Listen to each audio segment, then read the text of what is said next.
take your seats, and the speakers please come to the stage area. We'll get going with our service here. Just a quick note, the music provided for you here today was from the Denver Musicians Union. They're also going to do the national anthem, but I think it'd be fitting for us to give them a nice ovation here at this time.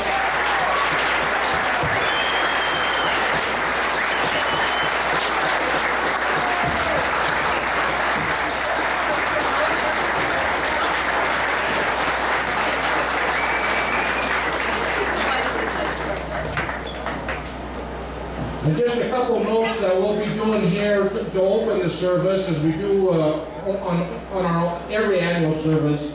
We will have the playing of the national anthem. We'll also have an opening prayer and then the Pledge of Allegiance. So if you wouldn't mind, once we stand up here, we will have the three events here, and then we'll get into the service. So right now, we'll ask the Denver Musicians Union to play the national anthem and our veterans to raise the flag. So if you would please stand for the national anthem.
Please join me in the Pledge of Allegiance.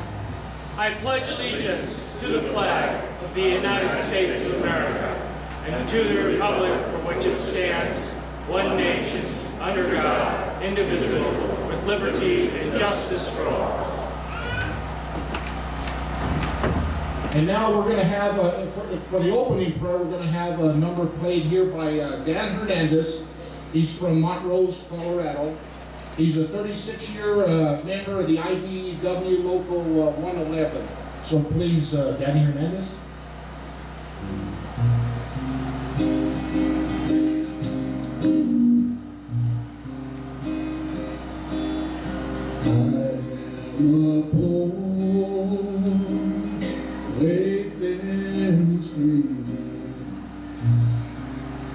Traveling through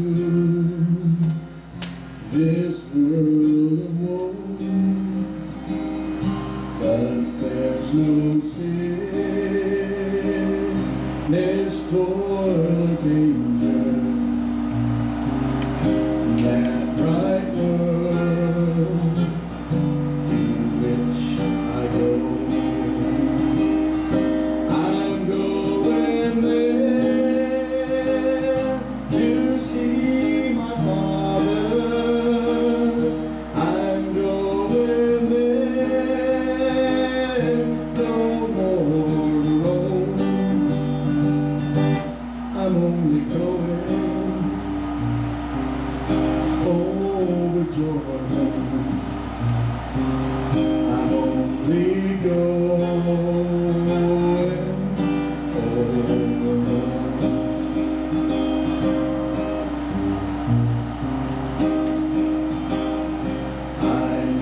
Dark clouds will gather round me.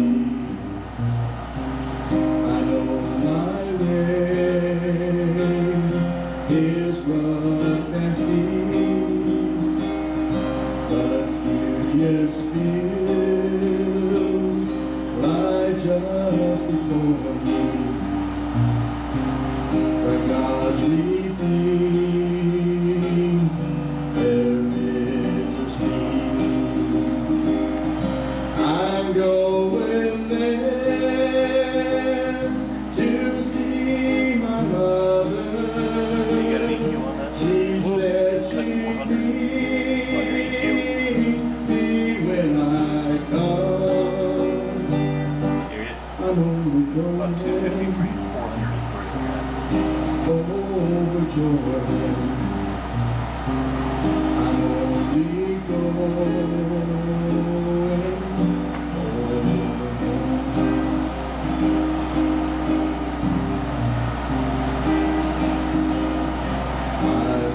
to wear that crown of glory when I get home to that good land. I want to shout salvation's story in concert with that blood-washed man.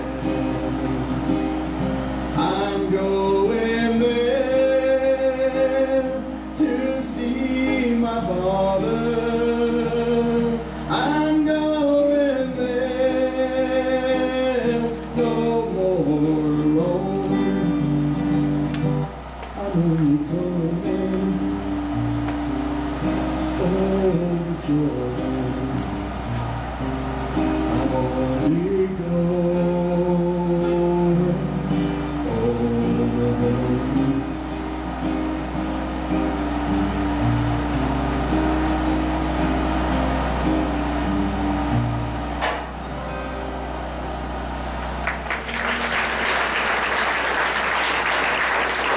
Thank you, brother. Now everybody can take their seats now. Thank you.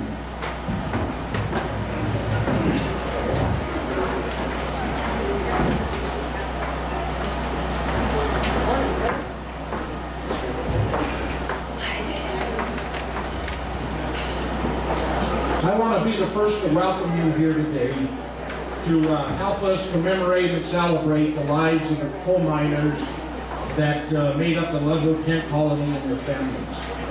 I think it's only fitting here that it'll be 100 years tomorrow that these miners decided to strike for numerous reasons. Unsafe conditions, the company houses and company store system that they were under, low pay, no pay for work that they did as far as what was referred to in the mines as dead work. And that was when they actually went to work, you could work 10, 12, 14 hours. And if you didn't produce a ton of coal, you got no pay. And those were the miners that were looking for what they called dead work pay at the time. They struck on September 23rd, 1913. And when they did strike, at that time the companies evicted them from their houses because they were in company towns. There was Ludlow, Berwyn, Hastings, and most of those were in this immediate area. At that time, the United Mine Workers, along with the Denver Area Labor Federation, set up tent colonies to house the miners through different areas here in this area here and where we sit today.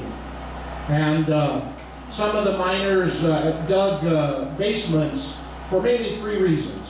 First reason being that they dug them to provide for food storage. Second reason was the people say that the winter of 1913 through 1914 was the harshest winter in Colorado history. So these people lived in this prairie in a tent during that time. So they dug these cellars also to try to get out of the wind and the cold, because as you see on the monument, there was a lot of children involved there. And so, and then also, of course, to provide protection when the state militia and such fired on them. So those were the people that they started this in September 23rd of 1913, and then of course it didn't end until December 14th of December of 1914. But in between that, we had the Ludlow massacre of April 20th of 1914, when 11 children and 2 women were found dead in the basements of these tents. We're starting our annual service here. There's been numerous events that have occurred throughout the state. We ask you to participate in them, and again, we want to welcome all of you for coming here today, because I don't think any of you are here today because you do love Ludlow. And I think it's only fitting that we pay respect to these workers. They were the ones that we stand on their shoulders as we progress through our lives and our standard of living, as far as weekends off, paid holidays, paid vacation, hourly wages, time and a half, OSHA laws, mine health and safety laws.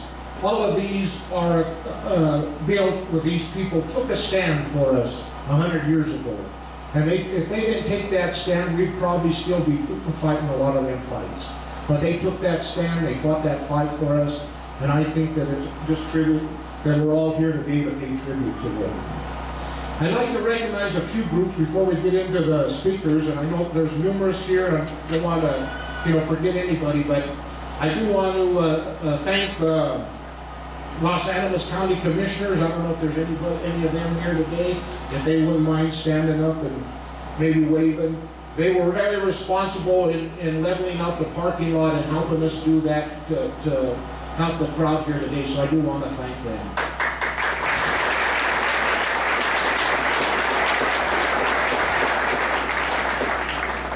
Also, as we started this project, we reached out, and one of the things, one of our speakers will be talking more on it here, but in April of this year, the governor of Colorado set up a Ludlow Centennial Commission, and one of the reasons that we were able to get that was because of the elected officials, mainly out of Pueblo and other areas, but also because our local governments here did sign a proclamation recognizing Ludlow. So I do want to also thank the City of Trinidad, City Mayor and City Council, if any of them here today, if they please stand up.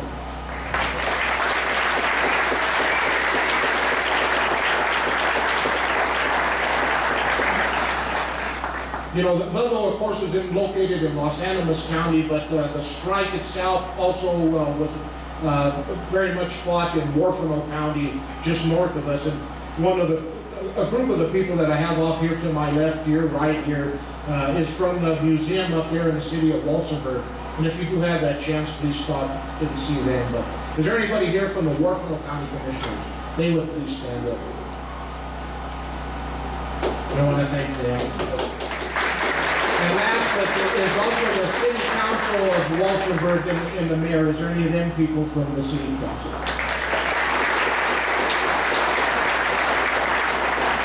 Like I said, they all did sign proclamations, and they all helped us in showing that at least Southern Colorado was united in this effort and recognizing Ludlow and carrying on the events of this year. There's been numerous events throughout the states. There's been 2 events in Pueblo, and one of them, again, one of the speakers may touch on it, but they opened up an exhibit at the El Pueblo Museum called The Children of Ludlow, and I do recommend, if you have the chance to be in Pueblo, please stop by and see that. Florence, Colorado, last week on Sunday hosted a mock debate about Ludlow, and I want to thank them people for putting that on, and that event was very great. And there's been other numerous things happening and stuff, so please partake in any of the events. Because like I said, this is a year-long tribute to the people that paid the price here and sacrificed for us. So if any chance that you have to partake in that, please do so. Now I'm going to introduce our first speaker. The gentleman comes our way from Pueblo, Colorado.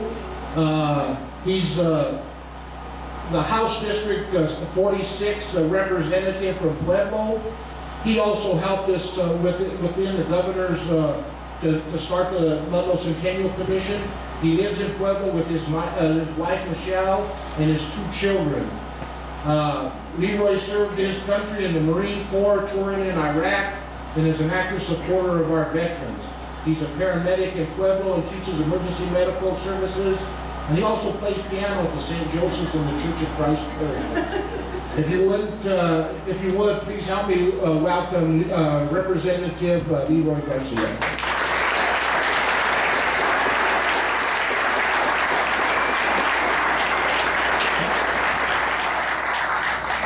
Good afternoon. My name is Leroy Garcia, and I have the privilege of being a state representative for House District 46, which is Pueblo.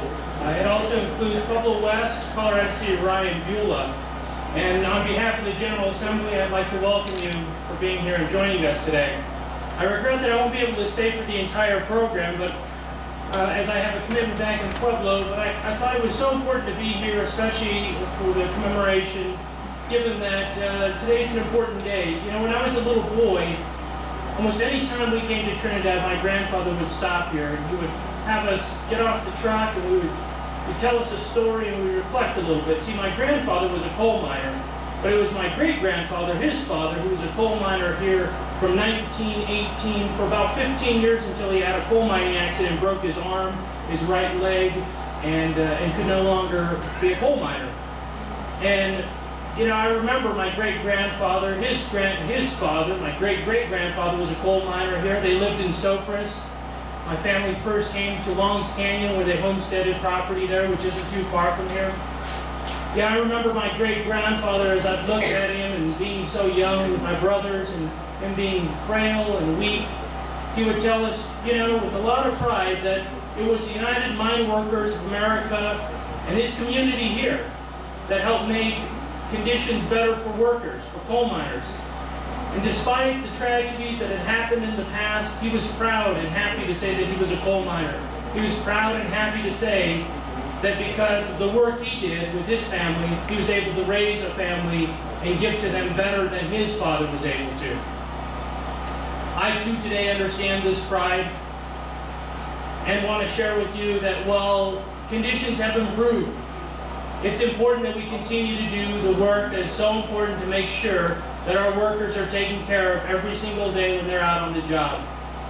It's with that commitment that I go to the State House every single day, and when we look at legislation and we look at ways to improve conditions for workers, salaries, pay, health benefits, that we keep you in mind. So with that, I thank you for giving me the opportunity to speak with you today, and I ask you enjoy the rest of your day. Thank you.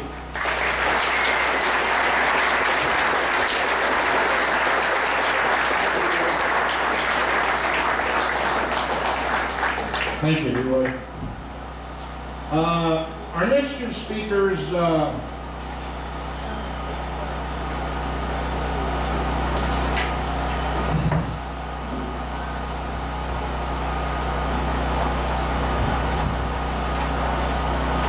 gain my composure here in a second.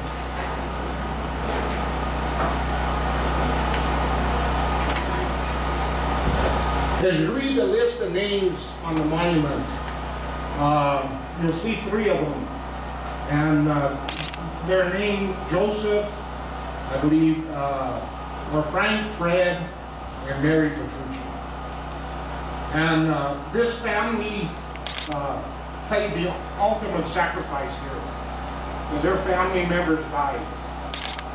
We do have the brother here today, and if you wouldn't mind, please stand up.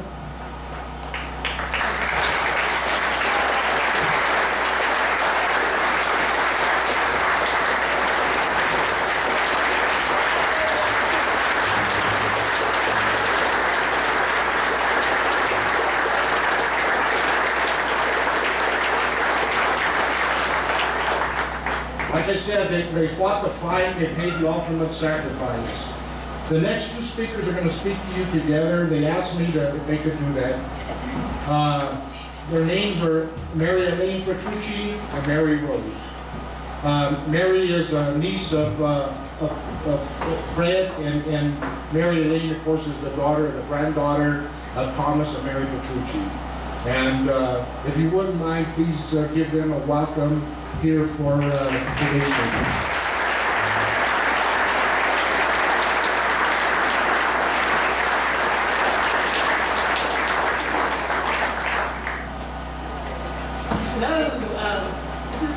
Mary Elaine Petrucci, and she is the daughter of Frank Petrucci, who is the son of Mary Petrucci.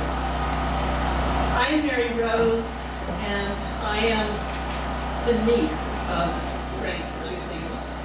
I want to thank Bob for inviting us to speak, and when he first asked us, he asked that one of us speak at this event and another speak at another event, and we said, we kind of like to do it together. And Bob said, sure, sounds like a tight team approach. So that's why we're here together. We are both the granddaughters of coal miners. First, I'm going to share a little bit about my family. Then Mary Elaine will speak more specifically about her family's experience.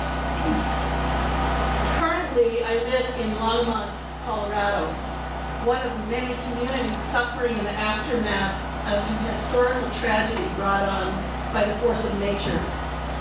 Today in Ludlow, we commemorate a man-made disaster brought on by the force of human greed and the perpetration of hatred and control over the lives of struggling miners and innocent women and children.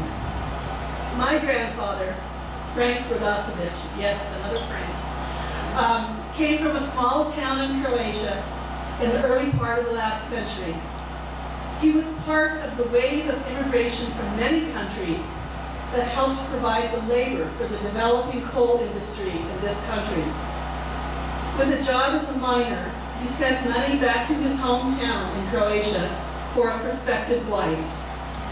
My grandmother, Bernarda, was several years younger, so she really did not know Frank when she set out at 18 years of age to come to America, the promised bride of a coal miner in northern New Mexico.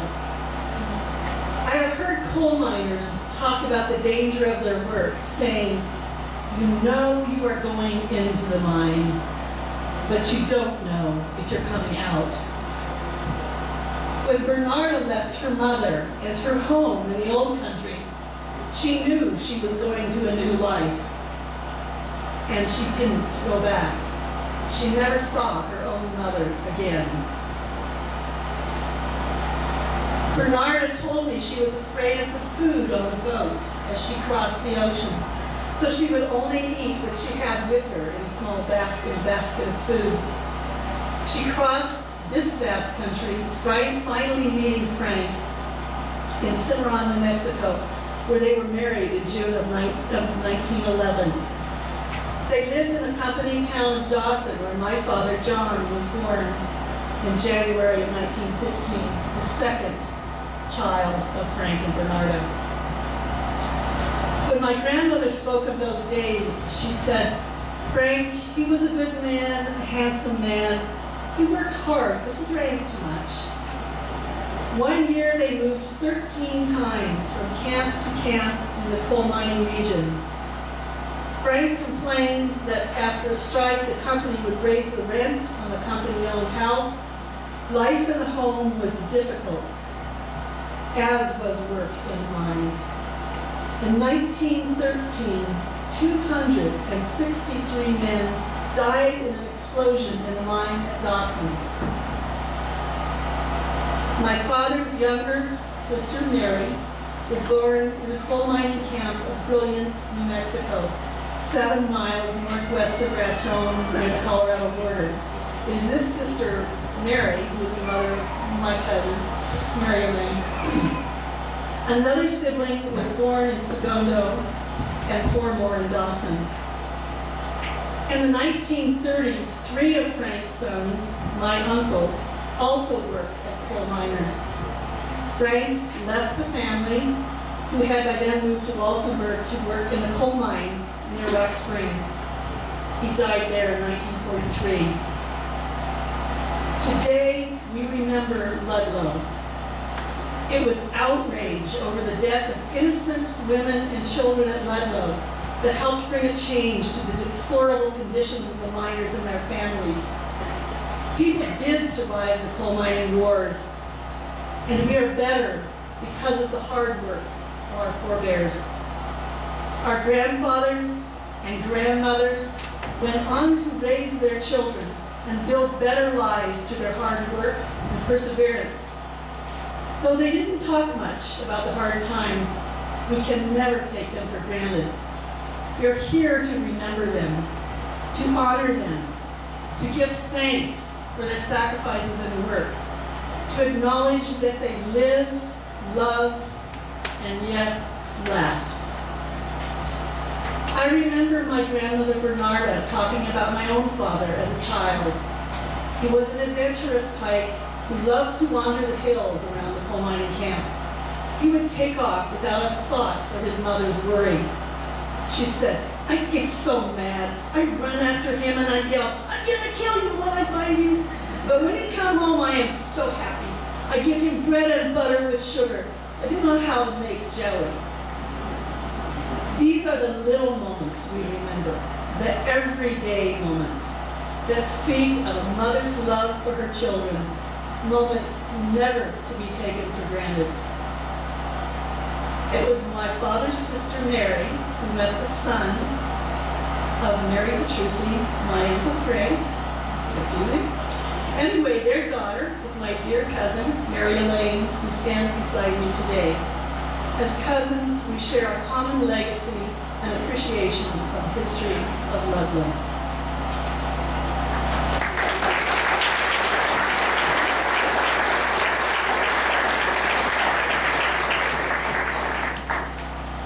Thank you, Mary.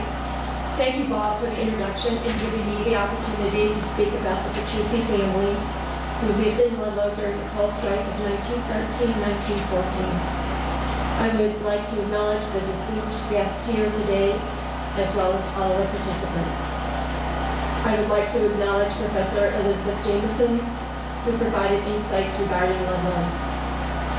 Finally, I would like to thank my cousin Mary Rose, who compiled the Petrucci family pictures in this notebook for you to look at later today.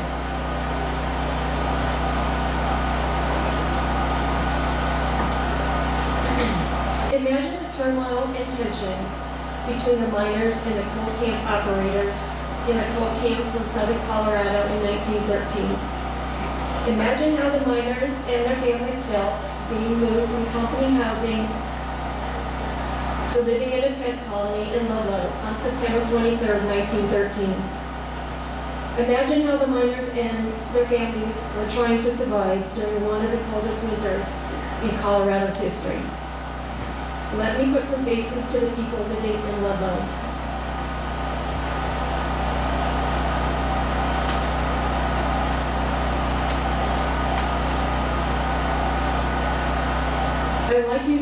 I would like to introduce you to Thomas and Mary Petrucci's children, Bernard, who is 6 years old, Joe, who is 4.5, Lucy, who is 2.5 years old, and Frank, 6 months old. By February 1914, Bernard became sickened by the severe cold and died in Ludlow because the militia would not let my grandmother take him on the train to Trinidad to see a doctor.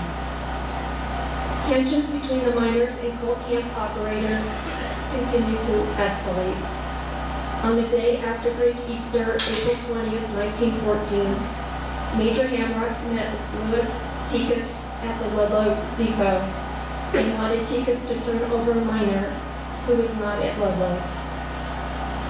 A shot rang out from an unknown source. Imagine the chaos that followed when the shooting from the militia and the miners started. And the Colorado militia started to set the tent colony on fire. Men, women, and children sought any shelter they could find or escaped down in Arroyo and into the mountains. Mary Petrucci and her 3 younger children, as well as other women and children, found shelter in a pit under Alcarita Pedregon's tent. Imagine being Mary Petrucci and Alcarita Pedregon, who walked out of the pit, dazed, confused, and alive. Imagine their grief and how they felt when they later learned that they were the only survivors from the shelter. In Priscilla Long's book entitled Where the Sun Never Shines, she wrote that Judge Ben Lindsay, the founder of the country's first juvenile court, who was familiar with the coal industry because it orphaned many children, became the leader of an entourage of strikers' wives and supporters who left Denver on May 18, 1914 to publicize the Union side of the Ludlow massacre. Mary Petrucci and 3 other women traveled to Chicago, Washington, and New York and spoke at rallies and gave interviews. Because of her grief over the death of her children, Mary Petrucci broke down during the tour and returned to Colorado. Before leaving the tour, Mary spoke with the Washington Reporter and stated, "Perhaps it seems strange to you that I want to go home, but I do. My man is there and my children are buried there. I have been so happy there. Why, there wasn't a happier woman anywhere than I was. You see, I'm Italian, and although I was born in this country, and our people are gay apart. I used to sing around my work and playing with my babies. Well, I don't sing anymore, and my husband doesn't laugh as he used to. I'm 24 years old, and I'm supposed to live a long time, but I don't see how I can ever be happy again. But I try to be cheerful on account of my husband. It's so hard for him when he comes home from work, and to find me in the house and none of the children. But you're not to think we could do anything differently another time. We are working people, my husband and I, and we're stronger for the union than before the strike. But perhaps when everybody knows about them, something will be done to make the world a better place for all babies." After the Ludlow massacre, my grandfather Thomas and my grandmother Mary began to rebuild their lives by starting a new family here in Ludlow. They named the next 3 children after the 3 children that they lost in the Ludlow massacre. First, Lucy was born, followed by Joseph, my father Frank in 1919, Edna, Mary, and Angela. My father has told me his memories of his childhood, about what came next after Ludlow, and how people who lost so much continue to work and to make a family. If you look to my left there's a house that my father recalls that his father built with railroad ties for the outside walls, doors for the inside walls and ceiling, with corrugated tin for the roof. It was located in Lower Ludlow, near the 2 houses still standing there. The Petrucci family used coal in their stove for cooking and for heat in the winter. Mary would cook and bake big loaves of bread. They obtained a gas stove when they moved near the store and garage in Upper Ludlow when Dad was 6 or 7 years old. Dad remembers having spaghetti for dinner on Sundays. That was a treat. His father raised animals for food and because they interested him. Thomas built a chicken coop and kept cages of owls, skunks, wolves, coyotes, crows to learn their individual behaviors. He split the tongue of a crow and trained it to talk as a pet. Thomas also trained messenger pigeons, released them, and watched them return. Dad enjoyed hunting rabbits and other game with his father and his brother. Thomas would purchase a piglet from a nearby farm as a treat during the Christmas and New Year holiday. His mother then would pickle the pig's feet for food for the family to eat later. During the year, the family would visit relatives in a mining camp in Delagua and on a farm in Trinidad.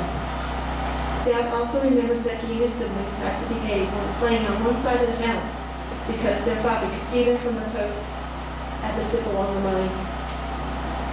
Dad recalls playing in abandoned buildings with his brother Joe, playing baseball with 4 or 5 children on a team, throwing the ball over a house to see if the other team could catch it, playing hockey with a curved tree branch and a tin can, playing kick the can, and walking with cans attached to their feet. The children in Ludlow would try to catch horses that roamed around the mine and then try to ride them bareback. While living in Upper Ludlow, Dad found a train car filled with watermelons, opened a crate, and took a watermelon for his family.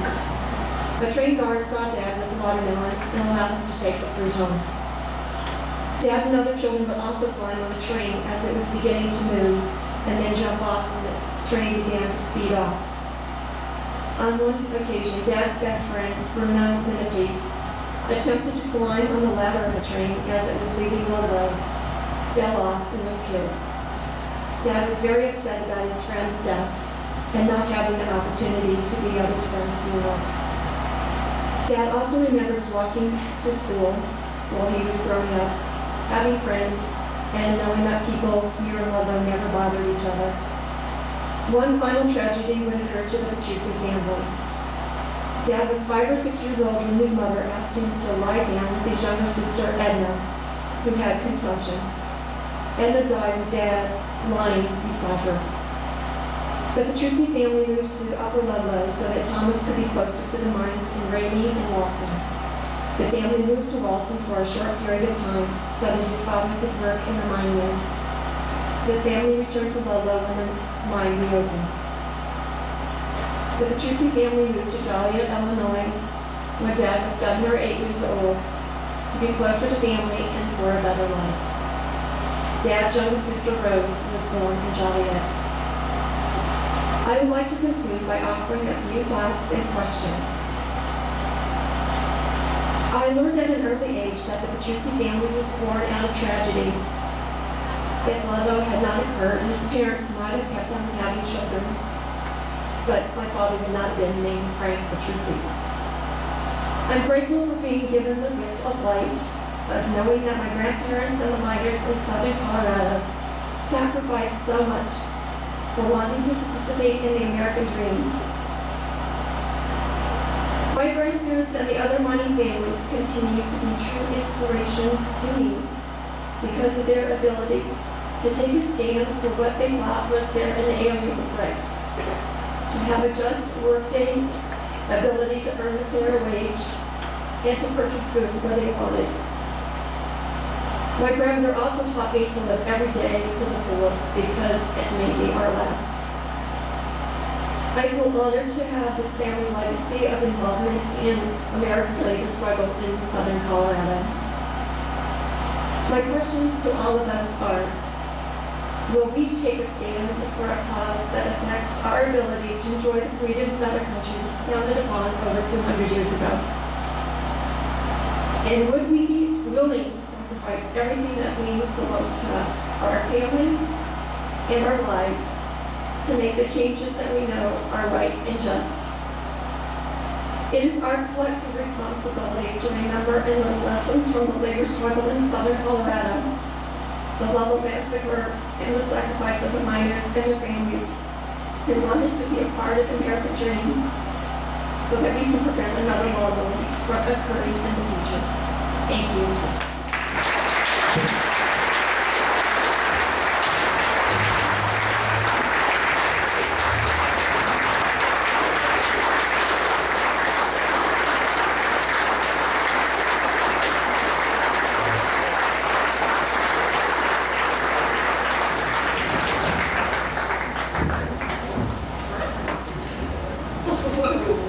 Thank you, Mary Lane and Mary Rose. It was very moving, and then again, tribute to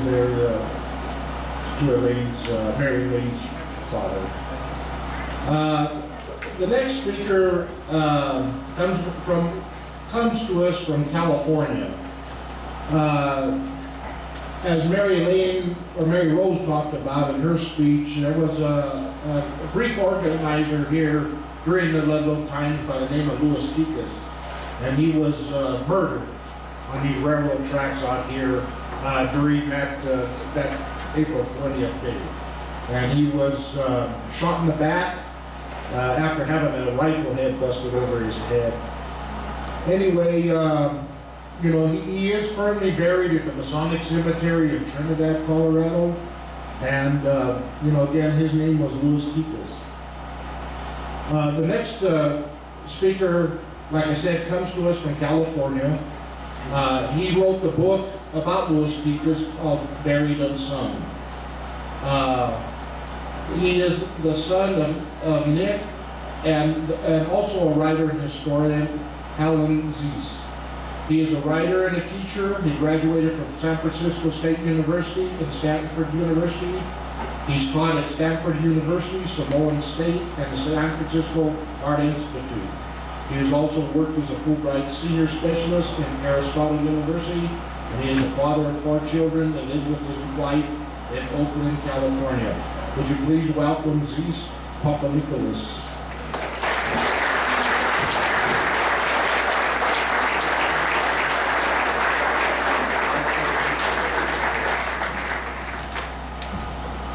Well, thank you, Bob. I'm so moved by the 2 speakers that we had before, the cousins, that I'm not sure I'm going to be very eloquent. I have to say that I'm very pleased and proud to be invited here by the United Mine Workers of America. You may not know that this is really a great American labor union. Or maybe you all know that. I certainly hope so. I got interested in this figure, Louis Tikas, when I was in graduate school looking for a subject to write on. And I found in the basement of the library a little pamphlet by the Colorado National Guard talking about the events of Ludlow in April 1914. It was a whitewash, of course, but in the midst of that, there was the name of the mayor of the Ludlow tent colony, Louis Tikas, Louis the Greek. Because I have a Greek background, and because my parents grew up in the industrial West. My mom among the coal mines of Carbon County, Utah, in the little town of Helper, and my dad in the copper milling town of Magna, Utah. I was interested in this story, and so I began to research what I could find about Louis Tikas. Now, I called my book Buried Unsung because this was the greatest fear that the young Greek men who came to the United States to work in the mines and on railroads and building roads and in mills, their worst fear was that they would die in some isolated place and there would be no priest to give them the proper burial ceremony to sing the liturgy over them. Buried unsung, a horrible thought. But as I started researching and learning about Louis Tikas, I realized that this, of course, was the fear of all of the immigrant men and women, too, who came to this country to labor, that they would die, in some sense, buried unsung, that they would be forgotten. And I think it's significant that we didn't learn about events such as the Ludlow Massacre. We didn't learn about the great strikes in Detroit, trying to unionize the auto industry. We didn't learn about really any labor history. And I think that this is still the case. And so by being here and by keeping up our memories, you're doing something that is just invaluable, because America needs to know its labor history. And so I learned, as I researched this, that strikes are about more than just one man, one leader, that strikes in the union movement are made by a whole mass of people getting together and putting their energies and their hopes and their faith and the chance to organize for a better future. And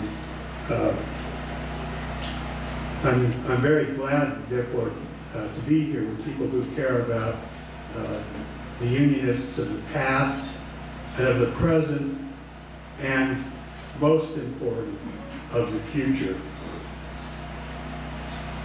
Well, Bob has given us a list of the demands of the strikers who came out in 1913. And if you look at that list of demands, you'll see that there's one unwritten demand that was most important. These strikers wanted to be treated, wanted to be acknowledged as full human beings. They weren't acknowledged as full human beings in the company towns, in Ludlow and Hastings, and the other coal mining towns in southern Colorado, with barbed wire fences around them and the gunslinging mine barns. They were acknowledged as full human beings one place, and that was in the Union Hall. And this is where, for many immigrants, they really learned about American democracy and about its promise. Many of the striking miners, as you know, had come from places in Europe that were still living under feudal conditions. And if they had democracy, it was a kind of democracy in name only of the elites. But here in the Union Halls and camps and meetings and in the big tent at Ludlow when they got together to meet, they all had a voice, they all had a say in things. And this is where they learned that they were in fact full human beings. Well, you know how it was in those days, how they were treated. The Greeks in those days, they called them Jimmies, because about half or 3/4 of Greek men are named Demetrius, and that becomes Jim or Jimmy in the United States. So some, mine boss would say, send a couple of Jimmies down there in the number 4 to clean it up, and down they'd go. Or they'd say, we need a bunch of Dagos up in Ludlow, and they'd go. They didn't have names to the mine bosses.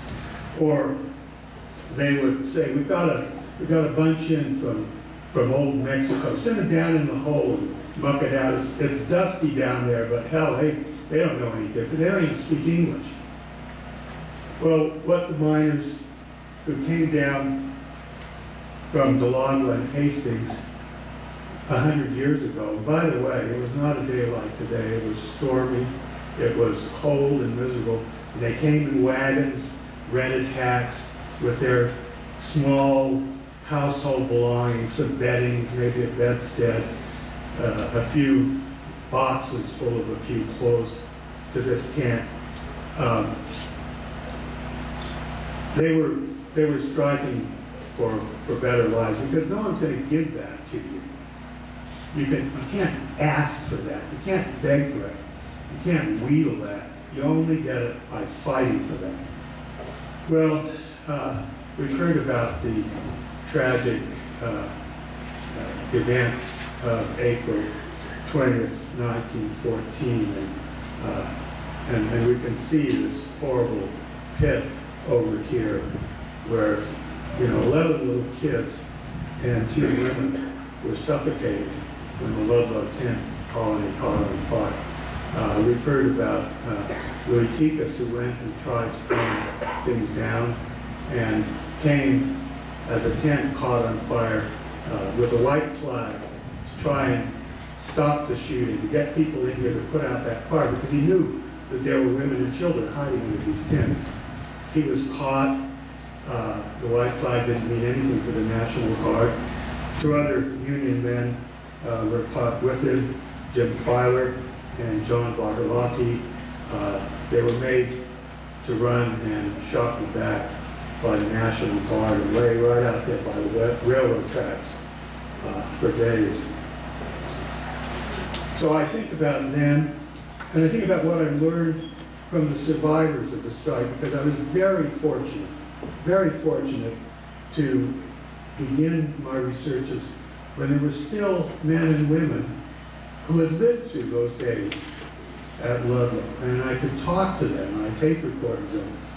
And I think that some of the Greeks, Mike Lingos in Helper, Utah, John Rubis, and George Rousas.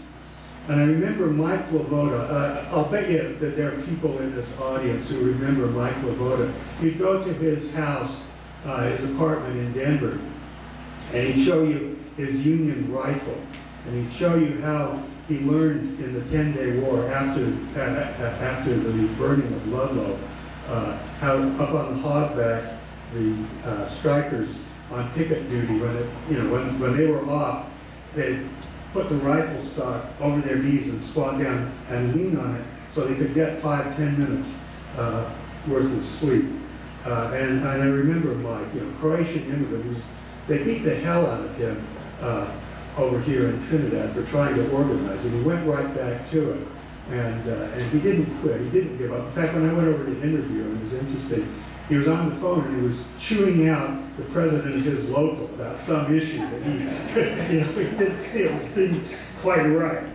So I remember Mike. And I remember Luke Gold, who took so many of these wonderful photographs of the strike at Ludlow. He was just a kid then, and he'd learned photography. He'd made his first money by doing what he called kidnapping, and he'd rent a flivver over here in Trinidad, and he'd drive all around the mining camps. And if he saw a family out sitting on the front porch with a couple of kids, he'd stop and he'd say, "Let's take your picture and I'll make it into a postcard. You can send it to Italy and show it to the old folks. See these kids." And he would make these photographs, and I don't know how many hundreds were sent to Italy and Croatia and Poland. But he told me one event that you might like. One day he was in one of the mine towns, way up at the top of the canyon, that little house, very steep. And so he got the whole family there, and Dad had the youngest kid sitting on his lap. And so Luke gets it, he puts the hood over his face, those old-fashioned cameras, and then he puts a hood over his face. The kid starts crying, "Wow, wow, wow." So they take the hood. So the old man gives the kid a piece of stick candy, keep him quiet.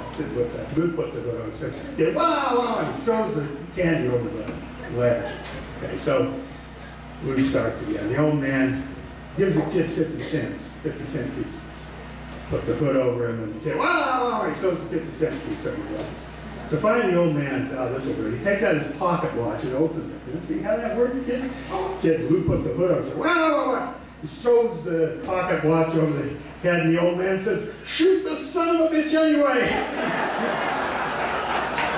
But that was Lou, and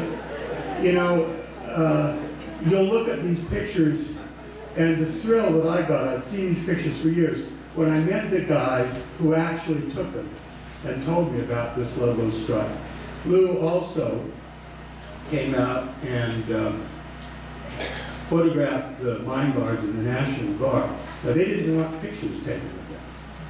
So he had a plan. He'd rent his flivver, and on the front seat, he had a cheap Kodak Brownie camera. He'd leave it there prominently. But his good camera was hidden under a coat. So the National Guardsmen would come up there. Yeah, you hear again, Dole, they'd take his Kodak and they'd rip the film out of it, throw the cheap Kodak down the canyon. And Lou, of course, would pretend to be very upset, but he'd get his good camera out under the coat and take amazing pictures of the destruction that the guards and the National Guard had done in these poor working families living out here on the plain in tents and under the snow. I remember finally Mary Thomas O'Neill, and she had come from Wales. She'd been married to a coal mine in Wales, and had a couple of young girls, all redheads in that family. And her husband had taken off on her, and he'd come to the United States. Well, that was not going to stop Mary T. She was a real little spitfire. And so she found out where he was, and she followed him all the way from Wales and caught up with him in Trinidad, Colorado, in the mines. Well, that was a very rocky marriage, as you can imagine. But she became the singer of the Ludlow camp. And you probably know that singing among the miners in Wales was a great tradition. They had great miners' choruses and individual singers. I mean, they're proud of this. And Mary apparently was great as a young woman. It's long, red hair. They called her Goldie. That was her nickname. And she would tell me about how Old Mother Jones would be there. And she'd say, "Now, Mary," and through Mary's Welsh accent, I mean, what a thrill. I could hear Mother Jones' voice. "Now, Mary, you start the singing and sing it loud and let those mine bosses hear us down here." And she would lead the chorus of these Union songs. And finally, I want to remember my friend Gus Papadakis. And there is a great photograph of Gus marching the parade in Oak Creek, Colorado, Labor Day parade, with his chest puffed out, showing in his lapel his 50-year Union pin. He was a proud man, and he was here at Ludlow, and he too took up his gun to defend his rights as a Union man.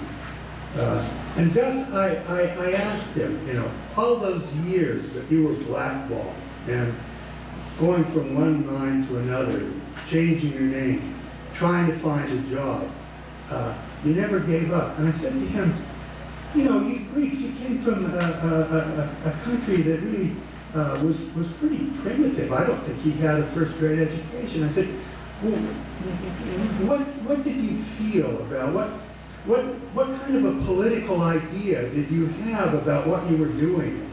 And he said, well, our leaders in the strike, they knew about all that stuff. And they knew it from books, but we didn't. But I figured, I eat, you're hungry. It just isn't right.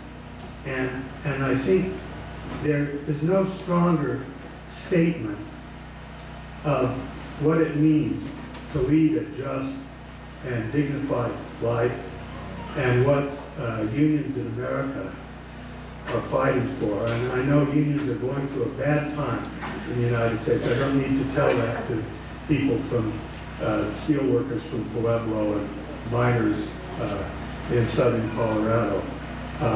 But we remember these old timers and remember their strength and what they fought for. And the union movement, and you've got some great leaders, I think, now up at the top, smart guys, they're smart women. They're going to pull through, and they're going to make this a union country once more. So thank you very much.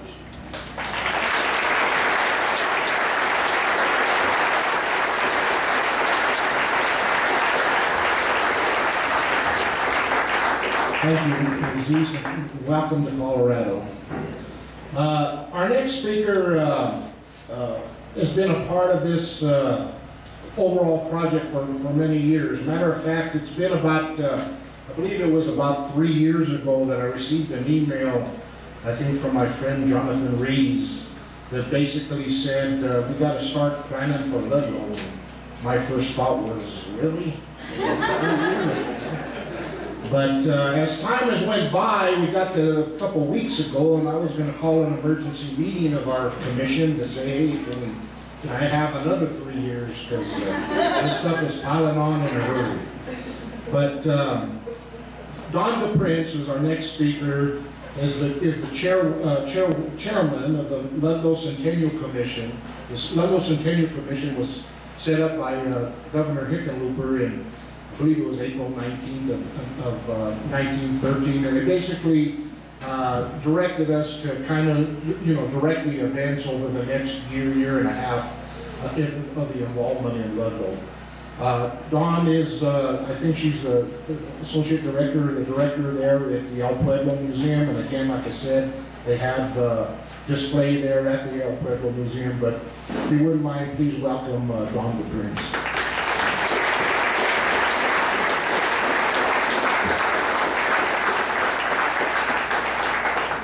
Thank you, Bob.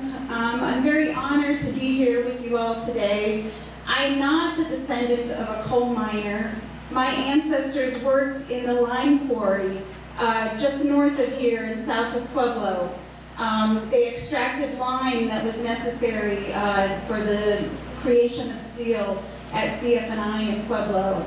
And at that lime quarry, even my great-grandmother, Bettina Trapalia, was forced to carry large rocks on her back.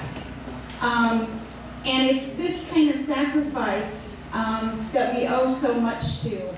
It is this generation, this was the same time as the coalfield strike, and it really is this kind of sacrifice from this generation that forged the communities like Pueblo and Trinidad and Aguilar, the communities that we all live in today. And so, in their names, I'm very honored to be here.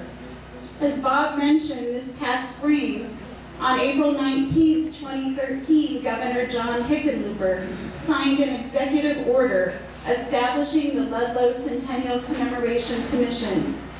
The commission is comprised of a diverse group of people from Colorado's Front Range communities, including representatives from History Colorado, University of Colorado, University of Denver, CSU Pueblo, University of Colorado at Colorado Springs, Bessemer Historical Society, Colorado Humanities, Pueblo City County Library, the Colorado National Guard, and of course Bob Butero from the United Mine Workers of America.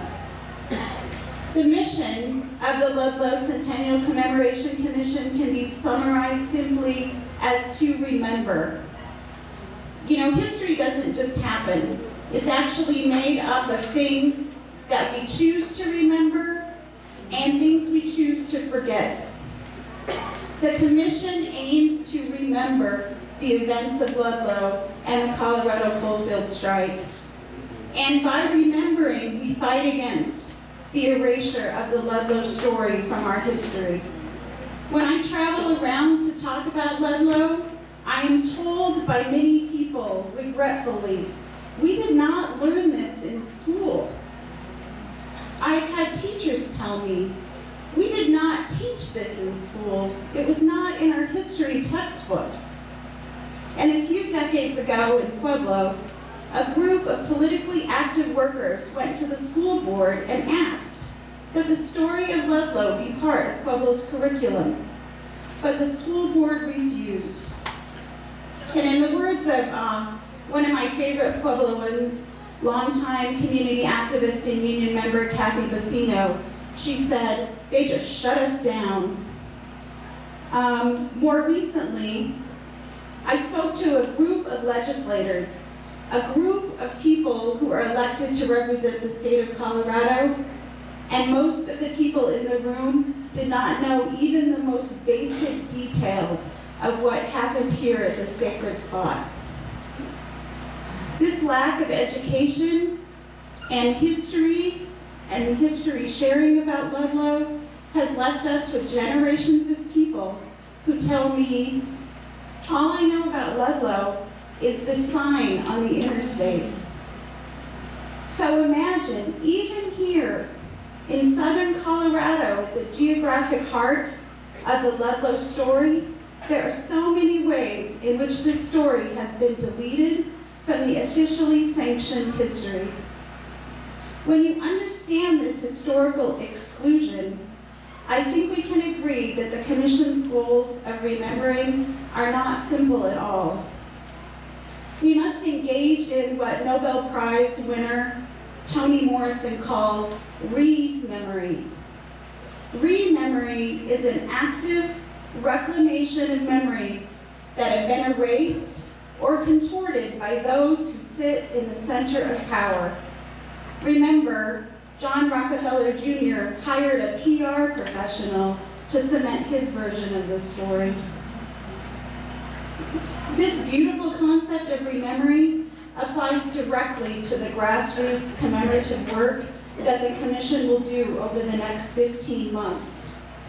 It also very much applies to the beautiful testimony we just heard from the Petrucci cousins. I'm a mother of 3 children, and that story of a husband and wife going into a very quiet, empty house where their children once were is heart-wrenching. But it isn't just our job to listen to testimony like that, and it isn't just our job to remember. We have an obligation to take those stories now. All of us here take those stories and share them with the people that we know. That's how it lives on. This is the way we engage in rememory. This is how we reanimate the gaps in our history and reclaim the erasures in our collective memory. The Ludlow Commission includes some of the country's top scholars on the subject of Ludlow. I'm not one of those top scholars. I'm just lucky to be able to hang out with these smart people. Over the last decade, these scholars have engaged in amazing research that helps us to reanimate this history. There's been amazing archaeological work done by Dr. Dean Seda, who will be speaking in just a few minutes. There's been great work on collecting oral histories and other testimonials. And this is the way in which we uncover new perspectives that go beyond that official, power-centric version of history. My own institution, History Colorado and El Pueblo History Museum, we've developed an exhibit called The Children of Ludlow. And in this exhibit, we have designed it to give voice to the more than 9,000 coal miners' children who were impacted by the coalfield strike in 1913 and 1914. We are telling this story from the perspective of the most vulnerable and underrepresented. As part of our exhibit process, we have hosted and will continue to host memory workshops where we will help people to share and write their memories or family stories of Ludlow. In fact, when we did this in June of this year, Mrs. Jodine Parlapiano from Pueblo came to our workshop. And she told us the story of her grandfather, John Bartolotti, who was executed here at Ludlow, and his body was left on the train tracks for 3 days after that April 20th date. Remembering these stories and sharing these stories is just one of the many ways the Ludlow Commission and our statewide grassroots committee hopes to foster new understandings and a new commitment to preserve this history. On October 28, 1913, Colorado Governor Elias Ammons deployed the Colorado National Guard to intervene in the Colorado coalfield strike. In November of 1913, the governor tried to resolve the strike by urging everybody just to move on, get past, shrug off the struggles of this strike, and he naively stated to everyone, let's forget that there has been a past. Of course, no one was willing to forget the violence of the past, and as relationships continued to deteriorate, the governor of Colorado in 1913 played a central role in both the strike and the tragedies of the southern Colorado coalfields. And when you remember this, you see that it is poetic and historically significant that a century later, the governor of Colorado from the same office, Governor John Hickenlooper, would use executive order to establish the Ludlow Centennial Commemoration Commission, to have an official, state-sanctioned, and formal recognition of the Ludlow Massacre and the struggle of the Colorado coalfield strike is meaningful and a powerful step towards the inclusion of this story in our continued collective history. The members of the Commission understand that we only lead this charge. We really urge all of you to join us by participating in great events like this today, in other activities throughout the state, exhibits, lectures, memorial services, all designed to commemorate and remember the Ludlow Massacre. We ask your help most of all to share the story of Ludlow. In many ways, it's as simple as that. It's as simple as saying, have you heard about the Ludlow Massacre? And telling people who don't know, and the children who haven't heard the story about what occurred here on 100 years ago. It's as simple as that. And that is the way we can memorialize the struggle of our ancestors, so that our children and future generations will remember more than a highway sign. They will remember that the rights of workers came at a cost, and that everything from our pensions to our work hours remain under constant threat from modern-day corporate thugs. And by sharing this story, we ensure that in another century, our descendants will still remember Ludlow. Thank you.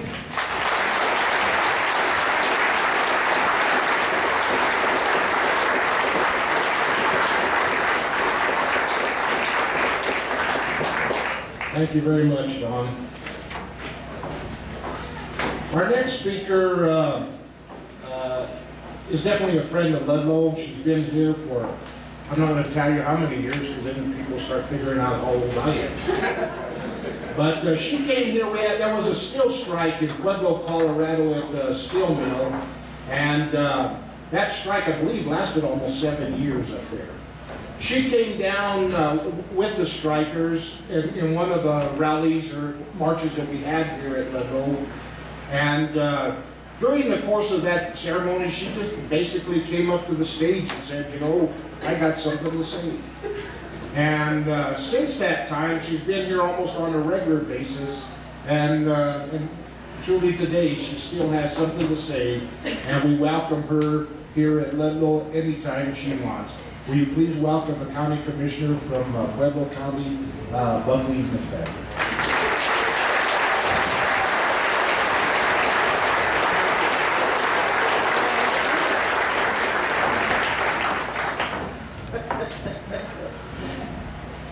I think she was being polite and saying I was a pushy broad. Is that what it was? Thank God for pushy broads like Mother Jones, right?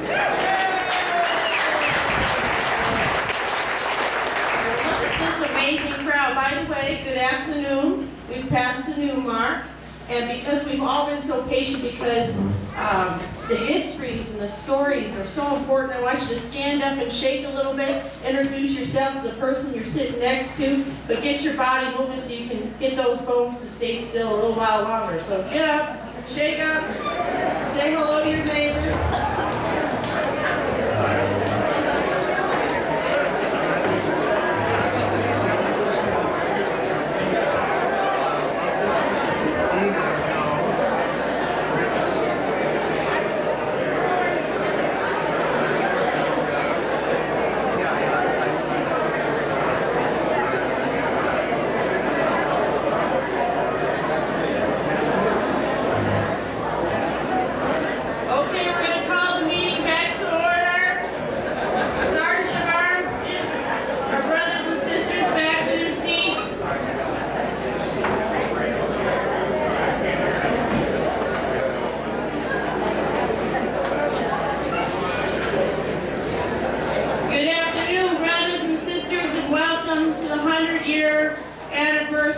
Of the Ludlow Massacre, a day that should humble all American working class people.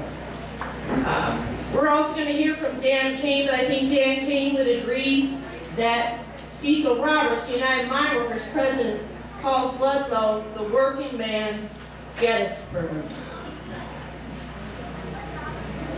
And I want to start off by thanking the United Mine Workers of America, because not only did they represent those here in the coal camps in Colorado, the United Mine Workers back in 1890 When I'm talking to people about Union history, I credit the United Mine Workers of America as being the first civil rights organization of this country.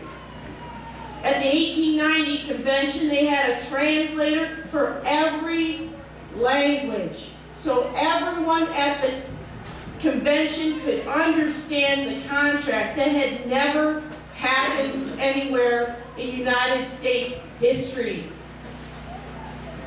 Those who were running the country and the corporations knew they could divide the people by making sure they could not communicate with one another. And it was the United Mine Workers of America that ensured that everyone understood the contract. And I want to say thank you, thank you, thank you to the United Mine Workers of America.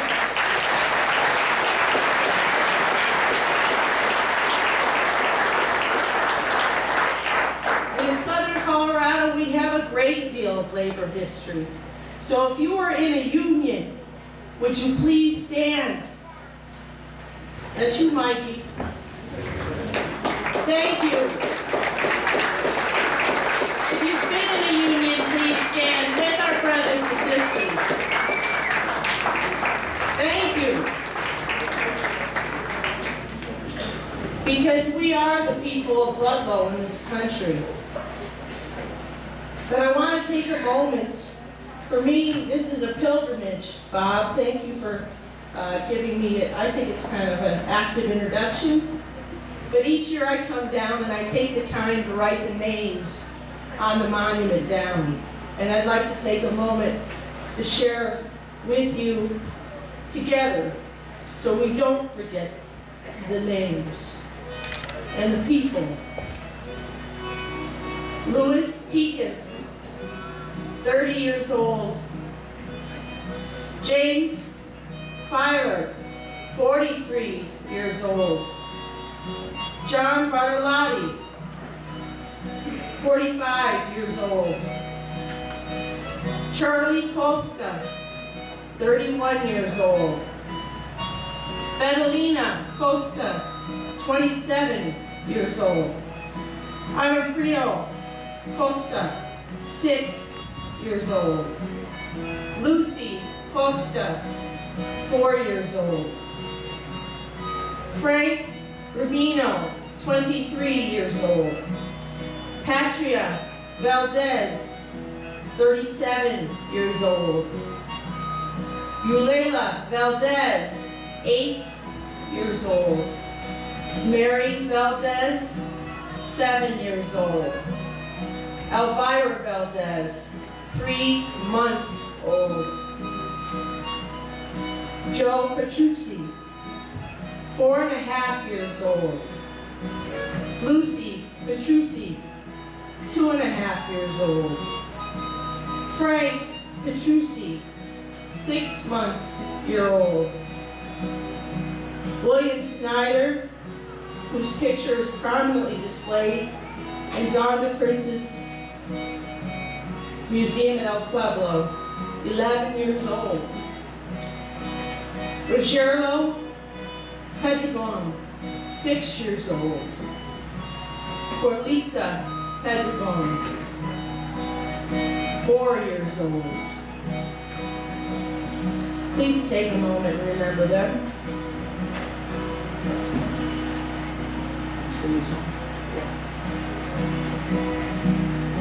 Come listen, you fellas, so young and so fine. Oh, seek not your fortune, the dark dreary wine.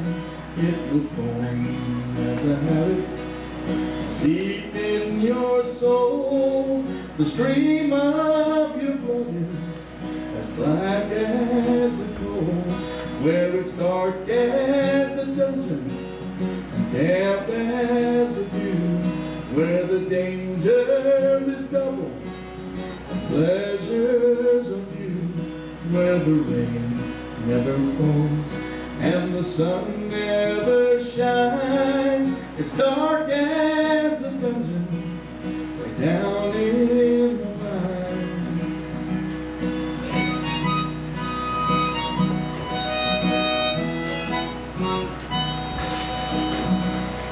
It's many a man I've known in my day who lived just to labor a young life away, like a fiend with his gold and a drunkard his wine. A man will have us for the lure of the mind, where it's dark as a dungeon and damp as a dew, where the danger is double, pleasures are few, where the rain never falls and the sun never shines. It's dark as a dungeon, way down in the line.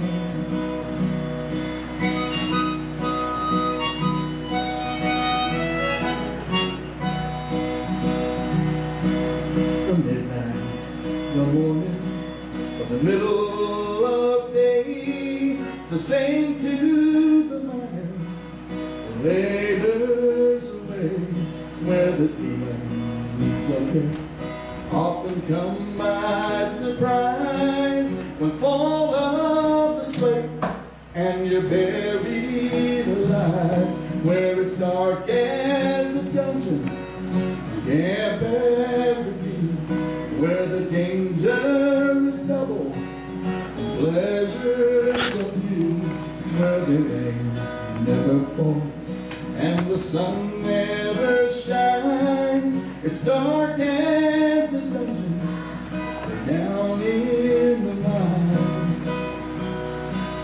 I hope when I'm gone and the ages shall roll, my body will blacken and turn into coal, where the demon look from my heavenly home and pity the mire hid in my bones, where it's dark as a dungeon, damp as a dew, where the danger is double, pleasures are few, where the rain never falls and the sun never shines. It's dark as a dungeon, but down in the mine.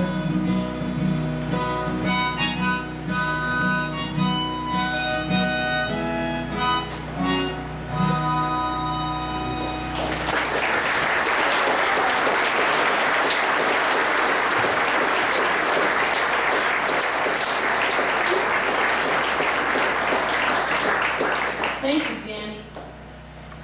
Just a moment ago, when Don was talking about making sure people know about labor history more than just a sign, Bob and I chuckled because it was a fight just to get the sign. Remember that? Just to get the sign. It was difficult to have and be reminded of one of the most devastating events, not just in labor, but in the United States history, even today.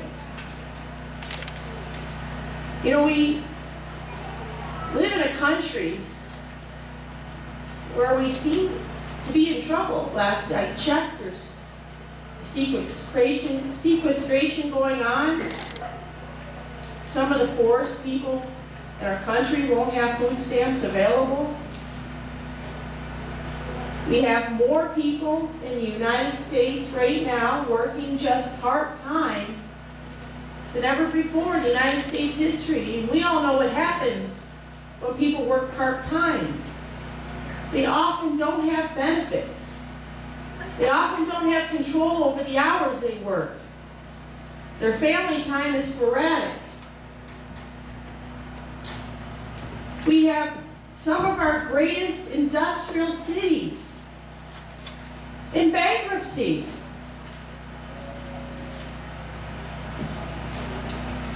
We have veterans returning from active war in numbers this country has never seen. Last I checked, we haven't taken care of the veterans we've had the way we should. And we certainly aren't prepared to take care of our veterans who are returning and their families who need services. We still have seniors who are making choices between medication and food in these United States. And here we are, 100 years past the Ludlow massacre and the coal camp fights in Colorado. At the time of Ludlow, we've heard it was the coldest winter on record and still may be the coldest winter. People were living in company towns, being paid in company script. Children were going to the company school. We had baseball. It's part of what kept the miners going, was baseball. We had double the death rate of miners dying of anywhere in the country. When Darwin talked about the children of Ludlow, every child at Ludlow knew someone who died. Whether it was their uncle, their brother, their cousin, their dad, their grandfather. So they went on strike. And what were the demands? Reasonable, safe working conditions. Being paid for the work that they actually did.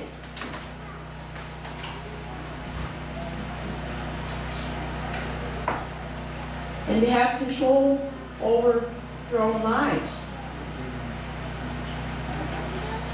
Fast forward today, right, Mike Servo? Mike Servo, president of the AFL-CIO, is here with us today. We have cities in bankruptcy, veterans returning, seniors in trouble, no jobs. We're the people of Ludlow. We're down to about 6% membership in unions across the country, and I ask the question very publicly of all of us, would we be where we are today had we kept fighting like the people at Ludlow?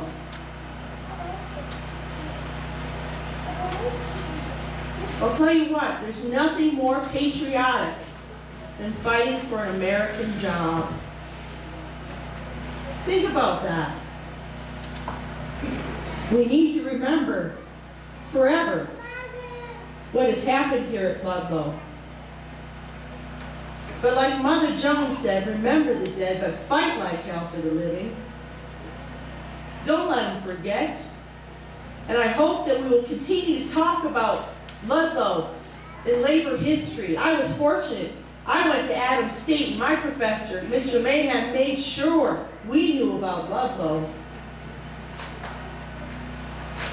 I want to thank those professors who fought for years to get grants, to study Ludlow, to make sure all over the country people hear again about what has happened here.